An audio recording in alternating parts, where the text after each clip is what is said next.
पुणे सोलापूर महामार्गावर लोणी काळभोर परिसरात धक्कादायक घटना घडली। रिक्षा प्रवासी असलेल्या एका तरुणाला रिक्षा चालक आणि त्याच्या साथीदारांनी मारहाण करून त्याच्याकडील मोबाईल फोन तसेच रोकड असा मुद्देमाल जप्त केलाय। या प्रकरणी लोणी काळभोर पोलिसांनी रिक्षा चालकासह चौघांविरोधात गुन्हा देखील दाखल केलाय। या संदर्भात तक्रारदार तरुणाने लोणी काळभोर पोलीस ठाण्यात फिर्याद दिली असून तक्रारदार हा लोणी काळभोर परिसरातील कदमवाक वस्तीत वास्तव्यात असून तो मूळचा धाराशिव जिल्ह्यातला आहे। पोलिसांनी दिलेल्या माहितीनुसार 2 दिवसांपूर्वी दुपारी सुमारे 4:30 वाजता तक्रारदार पुणे सोलापूर महामार्गावरून प्रवास करण्यासाठी एका रिक्षामध्ये बसला होता।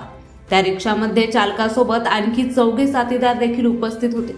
प्रवासादरम्यान रिक्षा चालकाने कदमवाक वस्ती परिसरातील एका हॉटेलजवळ रिक्षा थांबवली आणि याच ठिकाणी आरोपींनी तक्रारदार तरुणाला मारहाण केली आणि त्याच्याकडील मोबाईल फोन तसेच खिशातील 3,500 रुपये असा मुद्देमाल लंपास केला। या घटनेनंतर घाबरलेल्या तरुणाने मंगळवारी लोणी काळभोर पोलीस ठाण्यात धाव घेऊन तक्रार नोंदवली। त्यानंतर पोलिसांनी रिक्षा चालकासह चौघांविरोधात गुन्हा दाखल केला असून आता पुढील तपास देखील चालू आहे।